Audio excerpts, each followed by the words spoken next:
Assalamualaikum warahmatullahi wabarakatuh. Jumpa kembali dengan Tuan Guru Channel yang menebarkan ilmu-ilmu atau menebarkan nilai-nilai rahmatil alamin untuk membangun dunia yang aman, damai, sentosa, sejahtera, penuh dengan persahabatan dan persaudaraan antar manusia. Ukhuwah Basyariah.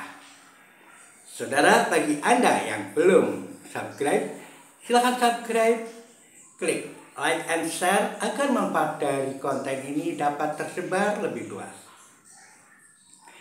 Saudara, awal minggu ini kita akan membahas tentang masalah politik yang ada di Indonesia terkait dengan Pilpres 2024. Namun bukan hal politik yang akan diuraikan, yang akan digali lebih jauh. Tetapi apa? Ikuti saja pemaparan kami hingga tuntas. Jadi gak gagal paham. Oke. Mungkin judul konten ini adalah Gibran Asydo Sulfato. Nama judul kerennya Gibran Asydo Sulfato. Gibran asam sulfat. Bukan masalah asam sulfat yang akan dibahas, atau bukan masalah ketidaktahuan Gibran dalam tanda petik, karena boleh jadi ya dalam suasana yang begitu tegang, seorang bocah cilik harus menghadapi kampanye-kampanye yang luar biasa dengan lawan-lawan yang hebat. Bisa jadi bocil ini grogi dan selip lidah. Jadi bisa saja itu selip lidah dan bisa menimpa siapa saja. Apalagi Gibran yang masih ingusan, kata Banda Nababan. Nah, Gibran apa Kaisang ya yang disebut sebagai anak ingusan ya. Nah, pokoknya begitulah, pokoknya bocil ya. Gibran masih bocil, harus menghadapi lawan-lawan yang setangguh tokoh internasional Anies Baswedan. Ya bisa saja ngeper lah, begitulah ya, ngeper, karena ngeper selip lidah itu bisa saja ya, dan itu bisa terjadi pada siapa saja, selip lidah. Nah, saya tidak akan membahas selip lidahnya, tapi saya akan membahas meluruskan apa yang diungkapkan oleh Gibran. Kalau tidak salah, ungkapan Gibran itu untuk ibu hamil berilah asam sulfat. Udah ditanggapi oleh Anies, asam sulfat itu untuk aki karena memang dia memang oksidatif dan korosif tentu saja, sehingga dia kalau diberikan seorang pada ibu bisa ada pengalaman belajar yang luar biasa, hancur. Gambarannya kalau air aki itu kita teteskan ke kain aja, lap itu bisa hancur kan, begitu berlubang-lubang dan sebagainya. Nah, jadi itu kalau air aki atau asam sulfat H2SO4. Nah, walaupun sama-sama pakai SOH ya, tapi kalau H2SO3 itu bukan asam sulfat lagi, namanya asam sulfit. Nah, namanya juga mantan guru kimia yang training nasional satu lembaga mendapatkan penghargaan. Ya, mantan guru kimia meluruskan tentang asam sulfat. Tapi yang dimaksud bukan asam sulfat. Nah, yang akan saya bicarakan ini saya sebagai guru biologi, karena di Bumiayu saya ngajar kimia, di Jakarta saya ngajar biologi ya, namanya guru biologi. Nah, ngajar biologi tapi juga di Jakarta ngajar kimia juga di IPA ya, di IPA, ngajar di SMK ya, SMK kimia ya. Dan satu hal yang mungkin rekor itu, anak yang saya ajar kimia dan IPA, IPA-nya biologi tentunya, SMK komputer, masuk ke Fakultas Kedokteran Gigi, masuk Fakultas Kedokteran. Sejak kelas 1 saya bilang, kamu kalau mau pindah, kalau minta pengen ada pindah jurusan dari teknologi ke kedokteran, kamu juga bisa mempersiapkan kimia dan IPA-nya, waktu saya katakan begitu. Mudah-mudahan sukses. Saudara sekalian, jadi kalau tadi asam sulfat dan mungkin yang lebih rendah lagi adalah asam sulfit H2SO4 kemudian H2SO3.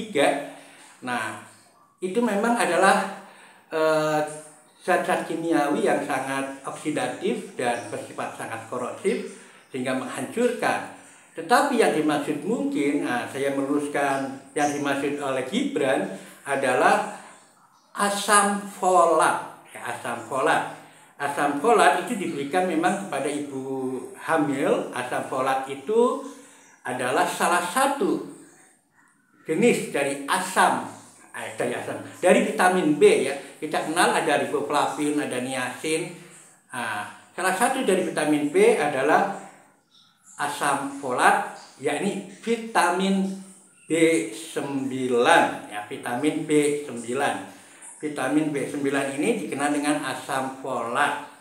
Sumber-sumbernya ada pada sayur-sayuran, biji-bijian, ada juga pada susu dan tentu saja telur, ikan.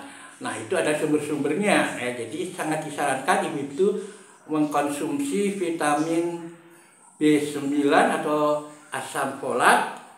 Why? Karena fungsi asam folat diantaranya adalah sebagai bahan untuk membentuk darah sehingga ibu hamil tidak mengalami anemia, apalagi nanti kalau harus melahirkan.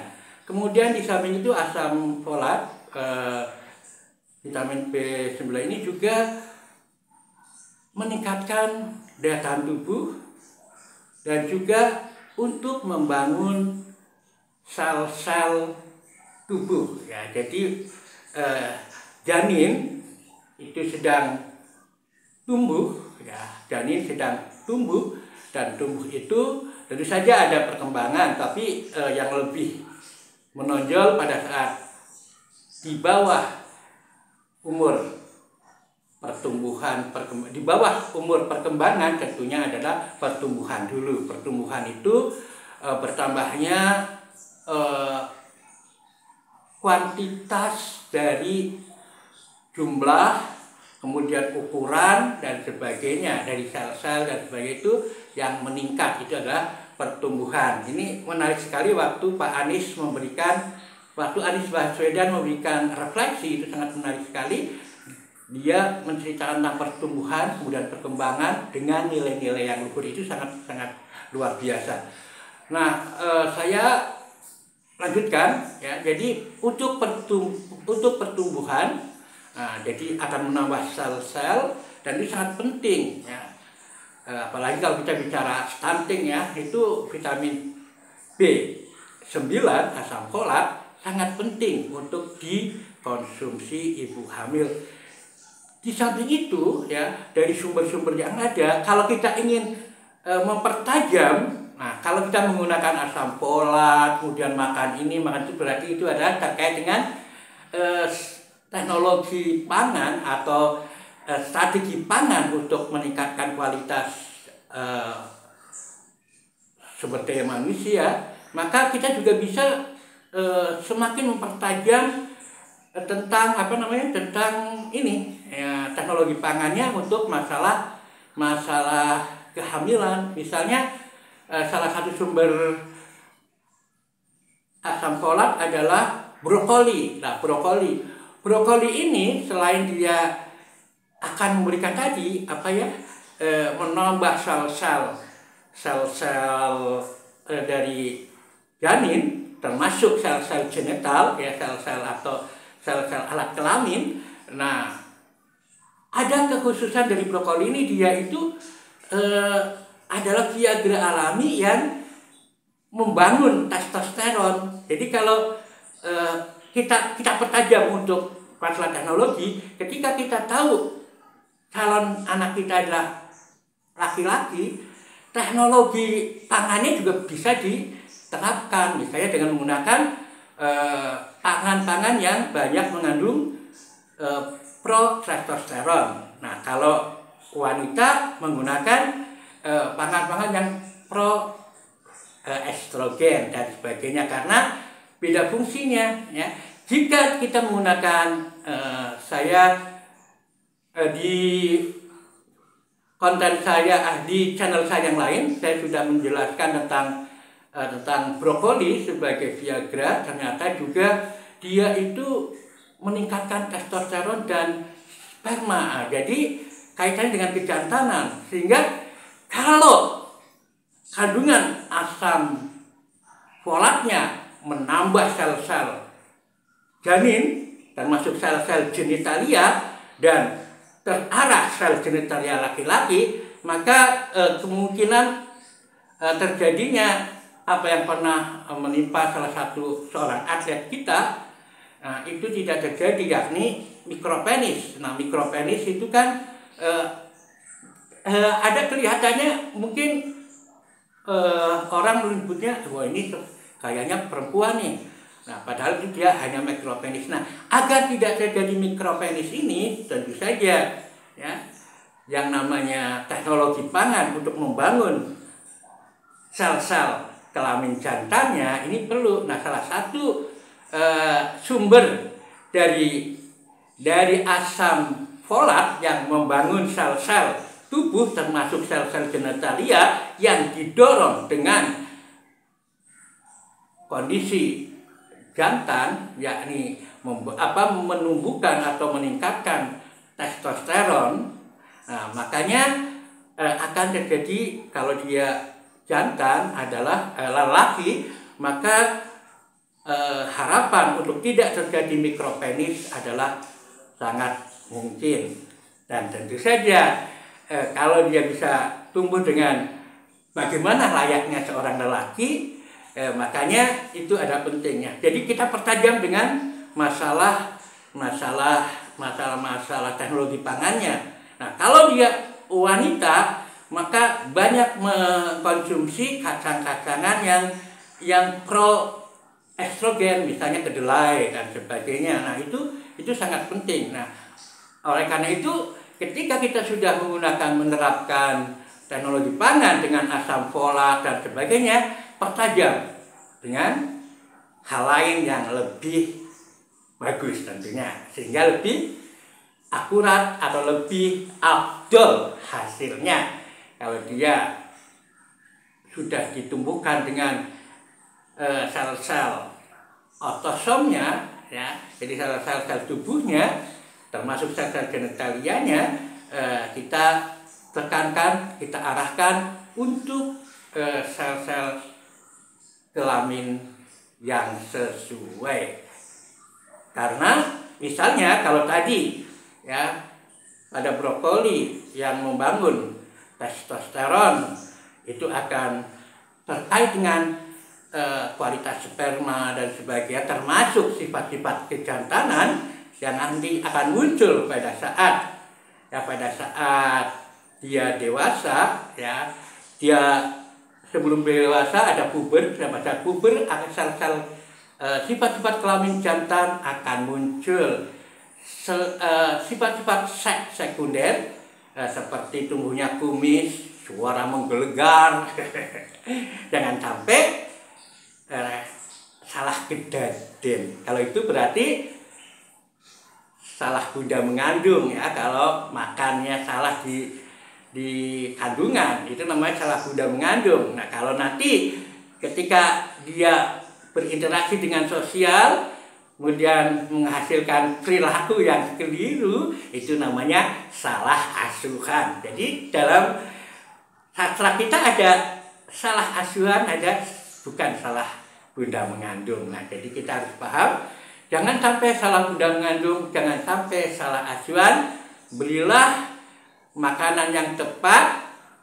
Ibu hamil jangan diberi asam sulfat, tapi berilah asam folat. Dan dia kalau asam folat, kalau sudah definitif jenis kelaminnya, gunakanlah asam folat yang memang bersumber yang mengandung yang pro-testosteron.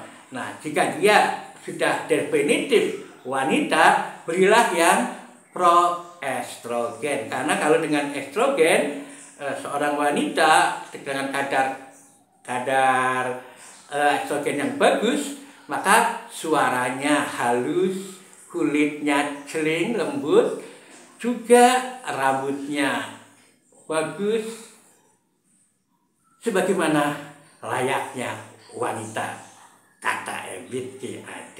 ya.